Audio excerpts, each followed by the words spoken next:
요한계시록 2장 12절에서 17절 말씀까지 보겠습니다. 오늘은 아시아에 있는 세 번째 교회, 버가모 교회에 하나님 우리 주님께서 하신 말씀을 한번 우리가 생각하는 시간이 되겠습니다. 버가모 교회의 사자에게 편지하기를 좌우에 낯선 검을 가진 이가 가라사대 내가 어디 사는 것을 내가 아노니 거기는 사단의 위가 있는 데라. 내가 내 이름을 굳게 잡아서 내 충성된 증인 안디바가 너희 가운데 곧 사단에 거하는 곳에서 죽임을 당할 때에도 나를 믿는 믿음을 저버리지 아니하였도다. 그러나 내게 두어 가지 책망할 것이 있나니 거기 내게 발람의 교훈을 지키는 자들이 있도다. 발람이 발락을 가르쳐 이스라엘 앞에 올무를 놓아 우상의 제물을 먹게 하였고 또 행음하게 하였느니라. 이와 같이 내게도 니골라당의 교훈을 지키는 자들이 있도다. 그러므로 회개하라. 그리하지 아니하면 내가 내게 속히 임하여 내 입의 검으로 그들과 싸우리라. 그 있는 자는 성령이 교회들에게 하시는 말씀을 들을지어다. 이기는 그에게는 내가 감추었던 만나를 주고 또 흰 돌을 줄 터인데 그 돌 위에 새 이름을 기록한 것이 있나니 받는 자밖에는 그 이름을 알 사람이 없느니라. 아멘. 이 말씀을 가지고 오늘 생각하겠습니다. 이 말씀 우리가 아시아에 있는 7교회에 보내는 편지를 하나하나씩 이제 찾아가고 이제 다음 주에는 어느 교회로 보낸 편지를 우리가 읽게 될까요? 네? 다음 주는 7절에 보면 나오죠. 네, 두아리라 교회를 다음 주에 방문하게 될 텐데 오늘은 이 버가모 교회에 우리 주님께서 하시는 말씀을 우리가 함께 생각하면서 은혜를 나누어 보려고 합니다. 오늘 이 주님께서 좌우에 낯선 검을 가진 이가 가라사대 버가모 교회 사자에게 말씀을 하시는데 말씀의 핵심은 딱 하나입니다. 뭐겠어요? 16절에 나와 있는 말씀. 그러므로 회개하라. 오늘 설교 제목이자 말씀이죠. 바로 그거예요. 그러므로 회개하라. 회개하라는 것이 오늘 주님께서 하시는 말씀이라는 것이에요. 이 버가모 교회에 들려주시는 주님의 말씀은 뭐 별난 이야기가 아니라 우리가 너무 잘 아는 회개하라. 오늘 우리 이장로님께서 기도를 해주셨는데 그 기도 내용이 오늘 설교의 말씀과 거의 뭐 그대로입니다. 그래서 기도 말씀에 아멘을 열심히 하신 분은 이미 설교의 90%를 다 들으신 분들이니까 이제 나머지 내가 10%를 우리 성경 말씀을 통해서 여러분과 함께 이야기를 하겠습니다. 회개하라. 회개는 주님의 명령이세요. 좌우에 낯선 예리한 검을 가지고 계십니다. 좌우에 낯선 검이라는 건 양날 칼이라는 것이죠. 양날에 예리한 칼을 갖고 계시는 그 주님께서 버가모 교회 성도들을 향해서 명령을 하시는데 그 명령이 그러므로 회개하라. 너희들이 회개를 해야만 너희들이 마땅히 회복되고 세워진 그것으로 갈 수가 있고 회개가 유일한 통로다. 회개를 거치지 않고서는 너희들이 달라질 수가 없다는 것을 말씀하셨어요. 그러면서 이 회개를 주님께서 오늘 말씀 보니까 내가 내게 속히 빨리 하라. 내가 지금 금방 온다는 것이에요. 우리 주님께서 버가모 교회에 이제 금방 오시잖아요. 그러니까 빨리 속히 서둘러서 성급하게 너희들은 회개하라고 말씀을 하고 있습니다. 무엇을 회개해야 될까요? 오늘 말씀을 보니까 그러므로 회개하라. 뭘 했는데? 그러므로 회개하라. 과연 이 그러므로 무엇을 우리가 가지고 있는가 하는 그 문제를 오늘 말씀을 통해서 한번 우리가 생각해 보겠습니다. 그러므로 회개하라. 왜 버가모 교회는 회개를 해야 될까요? 도대체 이 버가모 교회는 무엇을 회개해야 될까요? 이 버가모 교회는 오늘날 21세기에 이 땅에 있는 수만 개의 교회의 모습과 거의 똑같습니다. 조금 더 다르지 않아요. 바로 주님께서는 오늘 있는 이 교회를 향해서 하시고 싶은 말씀이 바로 버가모 교회를 통해서 말씀을 하고 있다는 것입니다.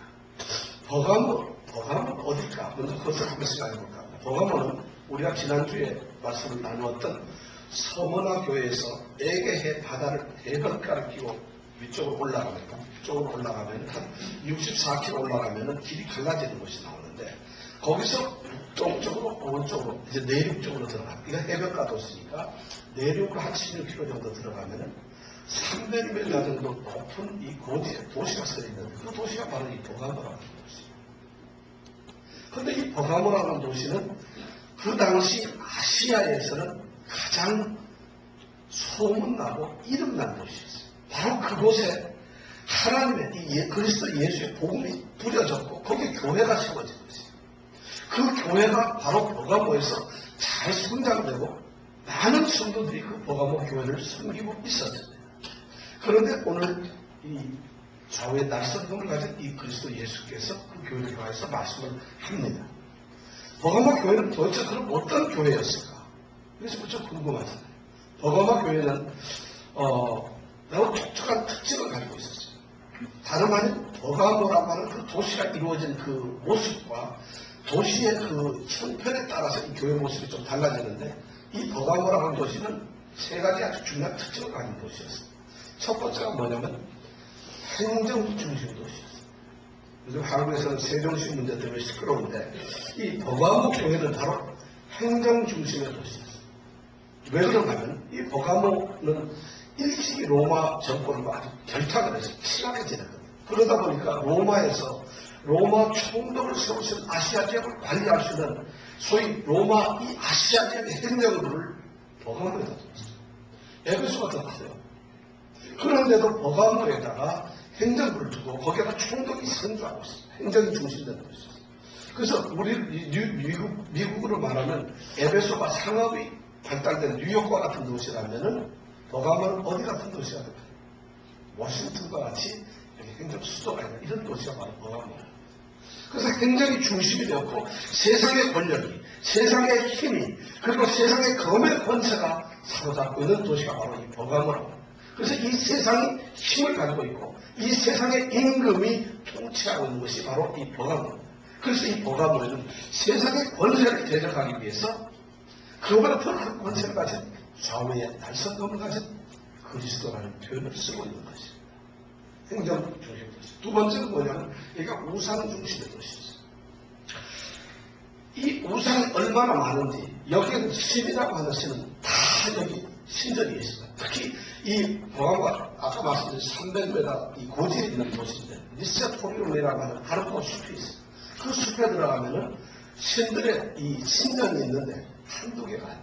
그 중에서도 이 당시에 아주 유명했던 신들이 4개 신이 있었는데 우리가 잘 아는 제우스, 아테네 신, 디오니소스, 그 다음에 오늘 보니까 아스클레피우스라고 하는 이 4개 신전이 그 안에 있었어요. 물론 아프로디테나 또 다른 신전도 있는데 이 4개의 신이 그 아름다운 숲을 장식하고 있습니다. 그러다가 보니까 여기는 완전 우상의 지역이었어요. 신들이란 신은 모든 이 신전을 만들어 놓고 그것을 섬기고 그렇게 살아가고 있었어요. 특별히 이 오늘 말씀드리는 아스클레피우스라고 하는 이 신이 이 도시의 가장 중심이 되는 아스클레피우스라는 신. 근데 이 신은 뭐냐면 의술의 신. 그 상징이 뭔가 뱀이 뱀. 그래서 뱀을 상징하는 의술의 그런 신이었는데 그 신이 이 도시의 주신이고 이 도시를 다스리는 신이었어요. 우리가 지금 이 군대 가신 분들은 군의관 하시거나 응군에 보면은 이 끝발에 뱀을 이렇게 막 해놓은 거 있죠. 이게 바로 여기에서 아스클레피우스의 그 신상. 그래서 지금도 그 뱀의 형상을 이 의술 갖는 데서 비로소 쓰고 있죠. 그러다 보니까 전국에 아시아에 있는 각각 도처에 있는 환자들이 바로 이 버가모를 찾았어요. 그래서 그 신상 앞에서 병을 고치는데 그 당시에 의술이 요즘처럼 뭐 외과 기술이나 내과 기술이 발달된 게 아니었기 때문에 병을 고치는 방법이 딱 2가지였어요. 첫째는 주문을 외우는 거. 아니면은 마술을 부리는 거. 여러분 병 고쳐주기 위해서 주문을 외우면 마술을 외우는 거. 그런데 바로 그러한 거짓된 문화들이 바로 이 버가모를 장악하고 있었다는 것이죠. 그래서 수많은 사람들이 그 신당 앞에 가서 병에 낫기를 기다리면서 거기서 돈을 주고 거기서 소위 비즈니스가 있겠죠. 그러면서 제사를 지내고 그 제사에 참여해서 그들이 우상을 숭배하게 되고 제사에서 나오는 음식을 가지고 같이 연회와 파티를 갖고 그 파티 속에서 취하고 먹고 마시면서 그들이 음주하여서 음행하고 더러운 일을 하는 이런 일이 바로 여기서 이루어졌다. 그 다음에 이 도시의 또 특징은 그런 우상숭배 도시가 되었지만은 더 중요한 것은 이 도시는 교육과 문화의 도시다. 왜 그런가 하면 여기에는 이 버가모에는 그 당시에 아시아 지역에서 제일 큰 도서관이 서 있었어요. 그 당시에 장사가 20만 권 정도 거기에 있었다고 해요.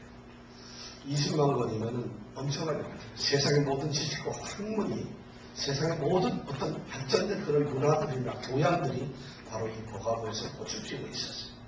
그래서 그 당시 소위 세계라고 하는 데서 제일 큰 도서관이 어디 있었는가 하면 알렉산드리아에 있었는데 다음으로 있는 도서관이 바로 이 버가모의 도서관이었어요. 그런데 둘이 너무 싸우다가 보니까 이 버가모가 도서관을 더 크게 만들고 싶어서 알렉산드리아에 있는 요즘으로 말하는 사서들 좀 잘 이렇게 도서관 잘 관리하는 사람들, 학자들 몰래 빼올려 스카웃을 하려고 했어요. 그러니까 알렉산드리아에서 그걸 알고는 그걸 막아버린 거예요. 그리고 그 당시 책을 쓰는 것이 뭐였냐면 파피루스라고 양피지에다가 썼거든요. 그걸 생산하는 도시 보통 이 알렉산드리아인데 알렉산드리아에서 그 양피지, 이 파피루스라는 그걸 수출을 금하겠어요. 그래서 하나도 소위 말해서 책을 못 만들게 했다는 것이죠. 그러다가 보니까 이 버가모가 스스로 양피지를 개발하는 거예요. 이 버가모라고 하는 말은 나중에 양피지라는 의미로 사용돼요. 그만큼 이 학문과 지식이 발달되고 문화가 발달된 이런 도시였어요. 이런 도시에 하나님의 복음이 전해지고 그리스도가 이제 거기에서 그리스도의 교회가 세워졌다는 것이죠. 그런데 이 교회를 향해서 오늘 주님께서는 회개하라고 말씀을 하는데 이 교회가 도대체 어떤 교회였느냐. 오늘 우리가 13절에 보니까 버가모 교회의 현실이 아주 잘 드러나고 있어요. 이 13절에 보니까 내가 어디 사는지 내가 아노니 거기는 사단의 위가 있는다. 이렇게 버가모에 대해서 설명을 하면서 그 다음 말이 아주 좋아요. 내가 내 이름을 굳게 잡았어.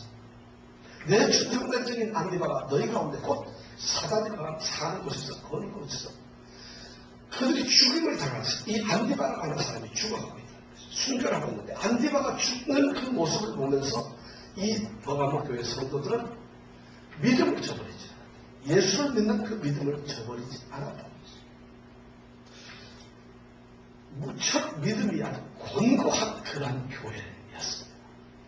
이 버가모 교회는 그런 시시한 그런 믿음을 가지고 있던 교회가 아닙니다.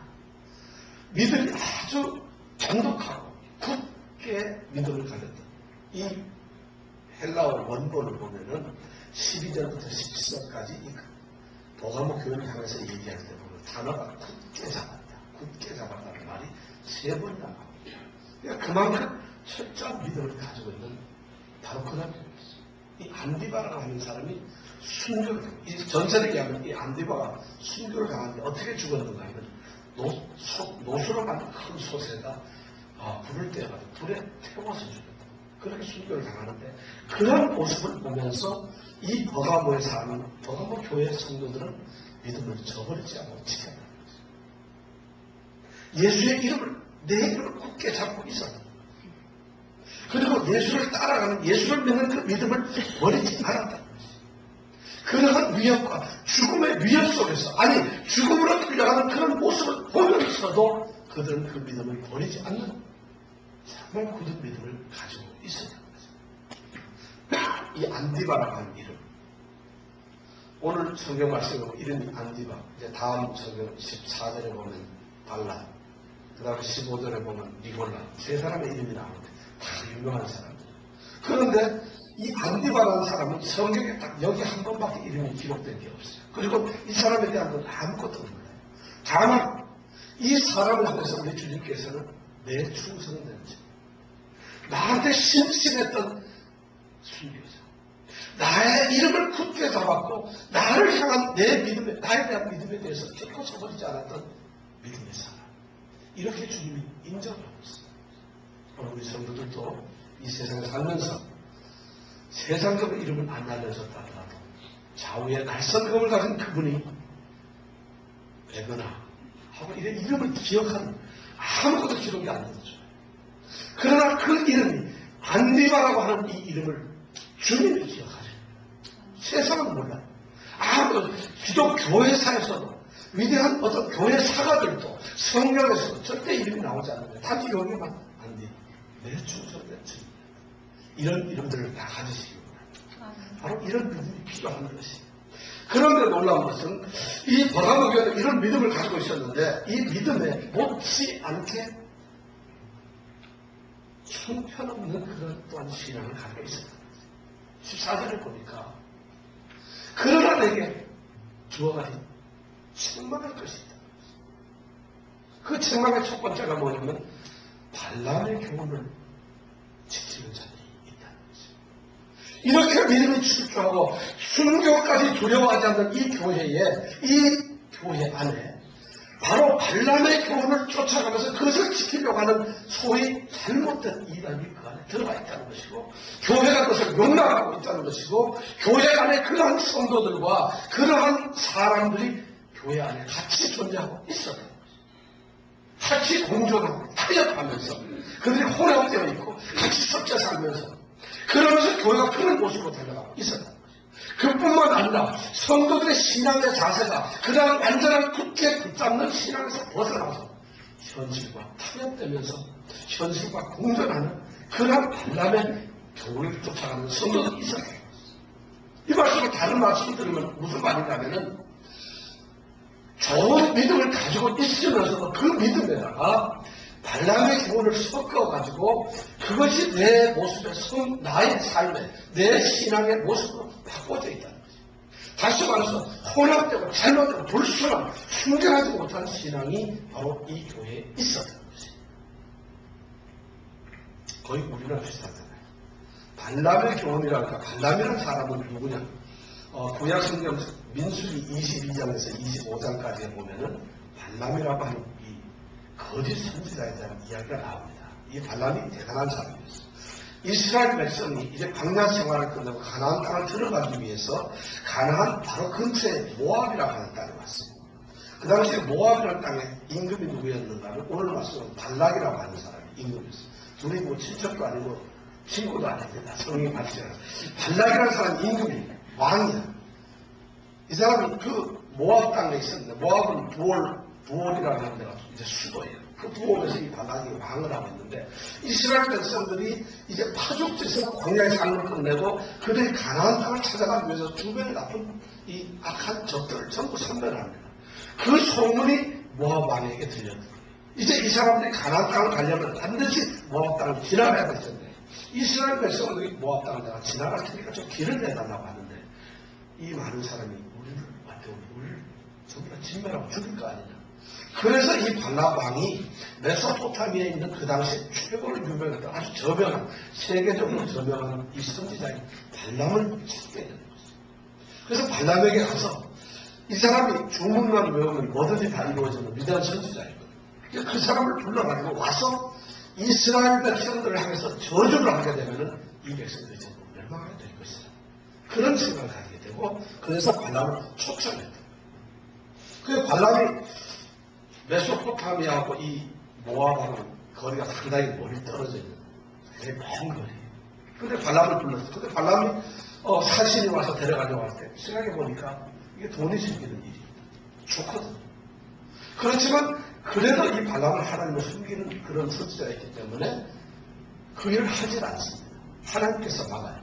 재미난 에피소드는 발람이 나귀를 타고 가는데 나귀가 길을 가는데 보니까 앞에 여호와의 사자가 칼을 들고 있는 거예요. 그 장면을 보고는 나귀가 올라가지고 막 뒤뚱거리고 놀라지고 포도밭으로 들어가고 막 담에 쓰러지고 하다 보니까 발람이 세 번이나 그 나귀 위에서 떨어지는 거예요. 그러면서 채찍을 들어서 나귀를 때려요. 그러니까 나귀가 왜 때려? 내가 한 번 넘어진 적이 있어. 하나님이 이 민수기 22장에 보면 이런 얘기가 나옵니다. 나귀가 말을 하는 거예요. 왜 때리니? 내가 이렇게 한 번이라도 한 적이 있어? 됐는데. 그러면서 그러니까 여호와의 사자가 그때 이 발람의 눈에 보이면서 진심 나무에게도 보이는 여호와의 사자를 너무 배우고 보인다. 이런 이야기를 하는 그 기사 오늘 꼭 한번 읽어보세요. 이 발람이 저주를 하기 위해서 발람 왕한테 왔는데 3번씩이나 왔는데 그때마다 하나님께서는 이 발람을 흔들어가지고 저주를 못하게 만드신 거죠. 저주하라고 제단을 쌓아놓고 수송아지 7마리 잡고 황소 7마리 잡고 막 제단을 쌓아놓고 막 드디어 저주를 해라. 그러면 발람이 갑자기 저주를 하려다 보면 입이 헛소리 오더라고. 축복을 하는데 이스라엘을 축복하고 이스라엘 축복. 하나님이 한 게 아니에요. 3번씩이나 그랬어요. 그리고 이 발람의 사건은 끝난 거예요. 그런데 이 발람이라는 선지자가 돈이 좋은 것이 뭐가 생기는 게 많잖아요. 욕심이 생기고 유혹이 생기니까 이제 이스라엘 백성들이 모압 땅을 지나서 모압 변두리에 왔을 때 그들을 무너뜨리는 일을 하고 그것이 바로 오늘 성경 말씀입니다. 발람이 발람을 가르쳐 이스라엘 앞에 올무를 놓아 우상의 제물을 먹게 하였고 또 용감히 하였느니라. 바로 이걸 했다. 그 사건은 지났지만은 민수기 31장을 넘어가면 이 발람의 꾀를 갖다가 부려서 이스라엘 백성이 거기서 범죄합니다. 그래서 어떤 권리를 하게 되냐면 아마 유혹을 했다. 올무를 놓았다니까 성경에 보면 구체적인 얘기는 안 나옵니다만 제가 보기엔 이런 것 같아요. 광야 생활에 고달픈 이 사람들에게 우상의 제물 속에서 나온 많은 고기들 우리처럼 떡, 갈비, 무슨 떡볶이나 이런 거 하여튼 그런 많은 먹을 것들을 우상의 제물을 갖다가 이 광야 생활에 지쳐버린 이 이스라엘 백성들이 이걸 먹으라니까 이게 웬 떡이냐고 이게 웬 고기냐고 먹었을 거라는 생각이 들어요. 그러면서 먹고 술 먹고 배부르고 등이 따스워지니까 딴 생각을 하니까 모압의 여인들이 가서 유혹을 합니다. 그러니까 이스라엘 백성들의 남자들이 모압의 여인들과 이제 음행을 하고 그래서 성적 불로독이 되었습니다. 그래서 타락하게 된 것이에요. 바로 이 발람의 꾀가 그런 것이었어요. 그렇게 이스라엘 백성을 무너뜨리는 거였어요. 그래서 그들이 가지고 있던 여호와 신앙 광야를 이끌었던 그 하나님 신앙을 버리게 하고 그들을 알고 북한 백성들이 이방 신과 이방의 여인들과 부도덕한 행위를 하도록 하는 이런 일을 했다는 것입니다. 그래서 그 일의 결과가 2만 3천 명이나 이스라엘 남자가 죽어가는 이런 비극을 가져갔다. 바로 이 버가모 교회에 그러한 발람의 교훈을 지키는 자들이 있다는 것이죠.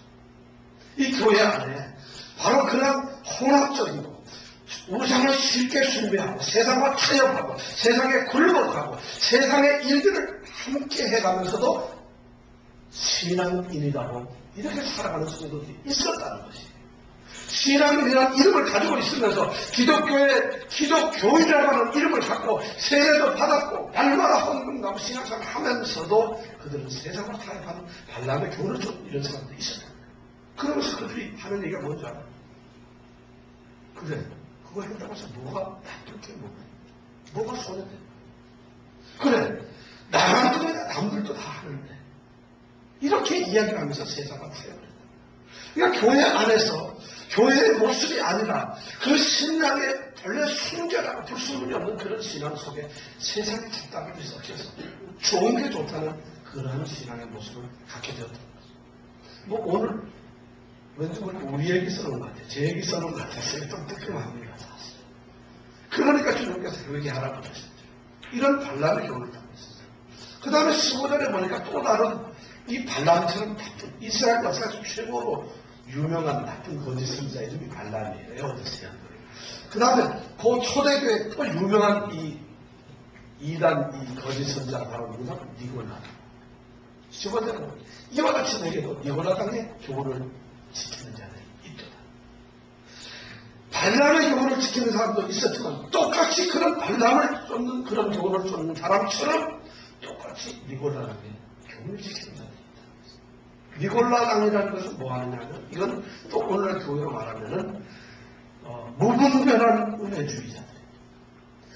예수를 믿고 하나님께서 나를 구원하고 하나님의 택한 백성이고 하나님의 자녀가 되고 나면은 이제 더 이상 내가 거룩한 은혜를 받고 새로운 사람이 되었으니까 과거 나를 얽매고 있던 도덕이나 율법이나 그런 지켜야 될 인간적인 어떤 도덕적인 면들은 무시해도 된다는 것이죠. 이것이 바로 니골라당의 교훈입니다.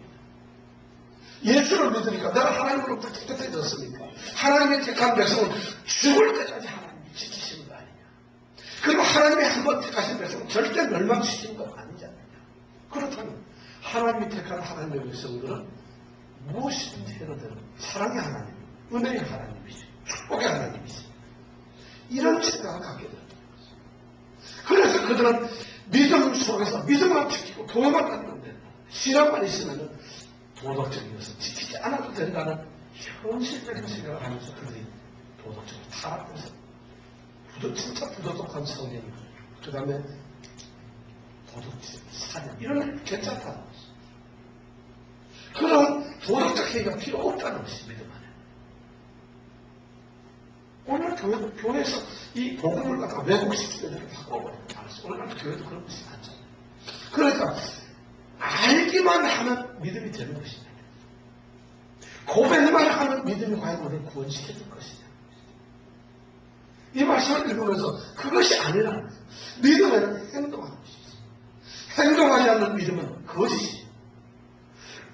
내 삶이 바꿔지고 믿음의 삶으로서 열매가 결과적으로 이루어지지 않으면 그 믿음은 거짓이라는 것이지. 니고라의 교훈은 바로 그것이에요. 교묘하게 부족한 인간의 심성을 타고 들어가지고 믿음이 있어도 다 되는 것이에요. 그 이상 뭐가 필요해요. 오늘날 유니테리안 철수들이 좀 이런 교회예요. 돈이 많고 할 일이 많잖아요. 예수를 믿어야 되고 천국 가야 되고 돈은 많고 하니까 유니테리안들은 예수 믿으면서도 무엇이든지 할 수 있어요. 왜냐하면 우리가 하나님의 자녀들이니까. 그래서 미국에서 캐나다에서 밖에 이제 없는 교회인데 유니테리안 철수들은 미국에서 제일 부자들이 여기 성도들의 40% 이상이 전부 대학을 나왔어요. 그리고 상류층의 사람들은 그걸 다. 왜냐하면 좋잖아요. 예수 믿어서 천당 가고 세상에서 만들어야 되고 이런 교훈이 바로 니콜라의 교훈이었어요. 바로 오늘날도 그런 교회들이 있고 실제로 우리 성도들한테 파고드는 것이 바로 그런 거예요. 바로 이 버가모 교회는 그런 사람들이 있었다는 것이에요. 믿음을 잘 지킨 것처럼 보였지만은 잘못된 믿음을 가지고 있어요. 행동 없는 믿음을 가지고 있어요. 세상과 적당히 타협하면서 그렇게 살아간다는 거죠. 교회가 믿음을 갖는 그리스도의 사람들이 세상을 향해서 저항하고 세상과 대항을 해야 될 텐데 세상이 거꾸로 교회에 들어와서 교회를 소란시키고 교회를 무너뜨리고 교회를 파괴시켜버리면 안 된다. 신앙을 지켜야 될 거룩한 교회 안에서 세상의 힘이 들어와서 교회를 갖다가 무너뜨리고 만 됩니다. 하나님의 축복하신 백성들이 거룩하게 살아서 하나님께 영광을 돌려야 됨에도 불구하고 오히려 세상의 문화나 세상의 풍조가 우리를 갖다 교묘하게 흔들어 놓아서 그들이 가져야 될 신앙을 흔들어버리고 세상을 짜증나게 만드는 거죠. 이것이 세상의 모습이다. 교회는 순수와 순결 이러는 거죠. 거룩한 교회 안에 죄의 오염을 묵인하고 그것을 당연하게 생각하고 그것을 용해하고 그걸 받아들이고 저 사람도 그러니까 나도 그래야 돼. 세상이 다 그런 것이 아니고 좋은 것이 좋은 것 아니냐는 이런 것이 바로 이 버가모 교회에 있었다는 거죠. 이름은 기독교인. 유명무실하게 기독교인으로서의 이름을 갖고 교회 이름을 갖고 있지만은 실제로 교회의 성도로서의 그리스도인으로서의 교회 정체성을 갖지 못한 사람이 많다. 그러면서도 어디서 교인이라고 해요. 성도라고 얘기하고 있고 그러면서도 이 땅에 세상의 빛과 소금이라는 교회라는 이름을 쓰고 있다는 것이죠. 세상에 아부하고 세상의 눈치를 세상의 가치에 끌려다니면서 은근히 그들과 같이 있는 것이 좋은 것처럼 느끼는 이런 것이 교회의 모습이었던 것이죠. 그러니 교회가 무슨 권세가 있겠어요? 그러니까 성도들이 무슨 빛과 소금의 큰 사명을 감당할 수가 있겠어요? 바로 그러한 교회를 하면서 주님께서는 아마 좌우의 낯선 검을 가지시고 그 교회에 나가서 말씀하셨는데 왜 타협하나? 왜 묵인하고? 왜 그들과 함께 살아가냐? 그게 그렇게 좋은 그게 너에게 유익이 되는 세상을 떠나면 그렇게 두려워 세상을 따라하지 않으면 두려워서 못하는 세상 속에 그렇게 어울려서 있어야만 되는 것이다. 그것이 과연 너에게 가장 큰 행복이냐? 나 좌우의 낯선 법을 가진 이 그리스도와 함께 살아가는 그대로 살아가는 그 가치나 그대로 살아가는 그 삶이 그래 너의 삶을 행복을 너의 번영을 너에게 힘을 능력 주지 못한다 말이야. 왜 세상 앞에 저 사단의 위 권자가 권력지대와 명예와 부를 가지고 있는 그들과 타협하는 그것이 과연 현실적으로 맞는 것이다. 이런 말씀을 이 그리스도께서 지금 그 교회를 하고 있는 거예요. 그러면서 그분이 하신 말씀이 바로 16절에 그러므로 그러니까 회개해야 돼요. 오늘 저희들 향해서 들려주신 말씀입니다. 오늘 교회를 향해서 들려주신 말씀입니다. 예수를 믿는 그 능력이 그걸로 부족해서 세상과 차를 해야 된다. 그 세상의 우상 숭배 그 자리에서 우상을 숭배하면서 세상과 찬양하고 거기에서 흘러나오는 떡을 먹으면서 잔치를 지내면서 기뻐하며 그래서 거기서 흘러나오는 또한 이 부도덕을 즐기며 살아가고 있는 모습을 바로 주님께서 지적하고 있습니다. 그러므로 회개하라. 회개를 하면 두 가지의 결과가 있다고 오늘 성경 말씀을 얘기하고 있습니다. 첫째는 16절에 보니까 그러므로 회개하라. 그리하지 아니하면 내가 내게 속히 임하여 내 입의 검으로 그들과 싸우리라. 그들과 싸우리라. 이것이 첫 번째. 회개하지 않는 경우에 첫 번째, 만약 회개를 안 한다면 어떻게 되느냐. 이걸 주님께서 교회를 향해서, 성도를 향해서, 보가모에 있는 그 성도를 향해서 이야기합니다.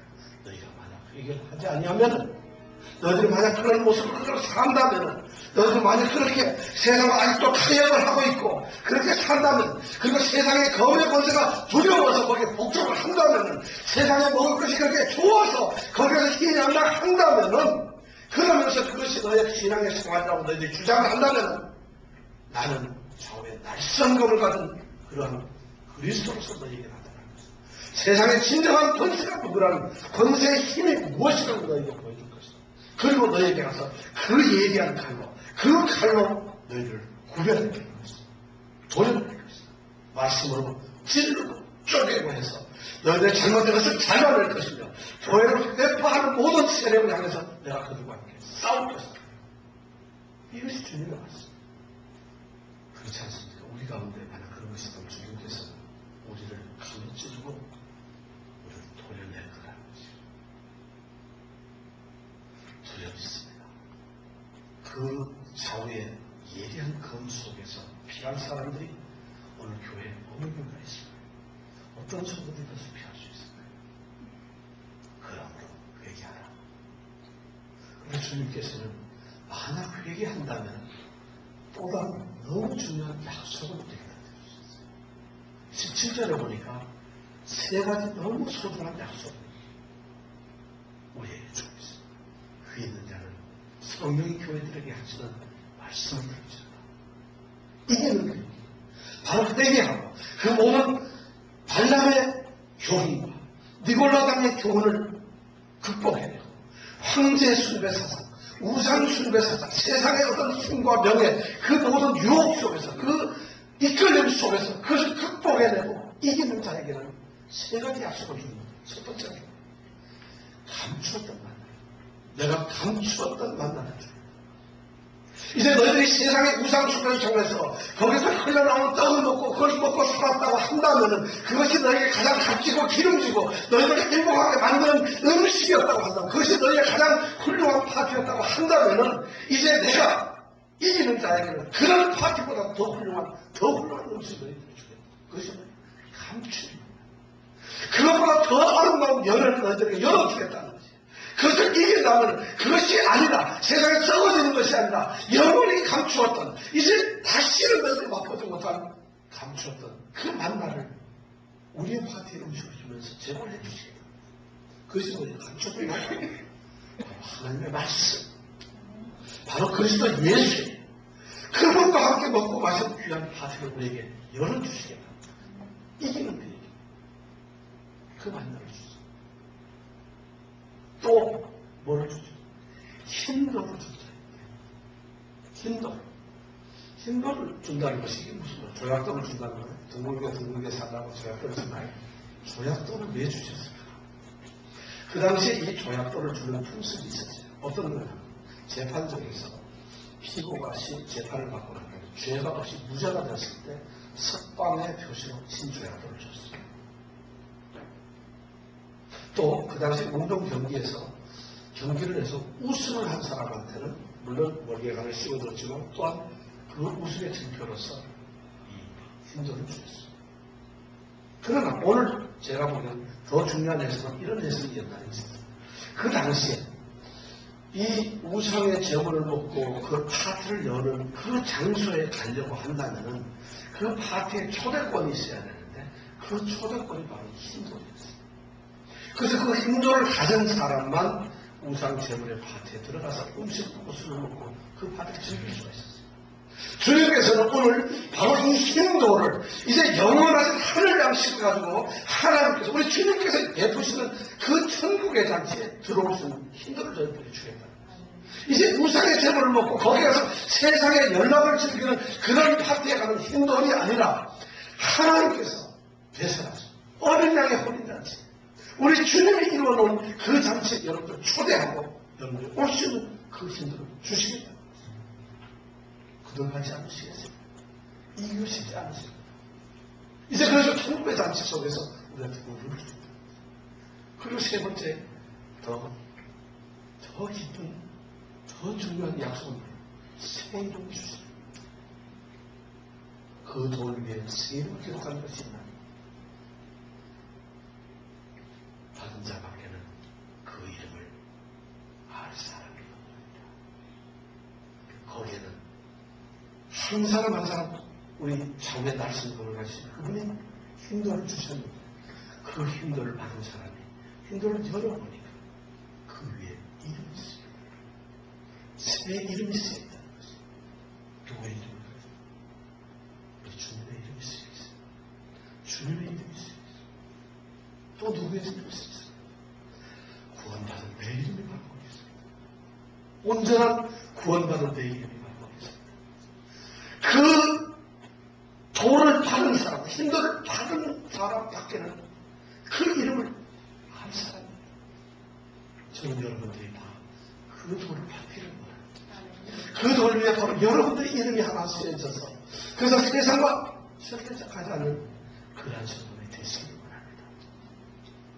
이제 우리는 어쩌면 주의 날선, 좌우의 날선 검을 가진 그 검을 직면하거나 아니면 힌두를 받는 이 두 가지 선택의 가운데 있습니다.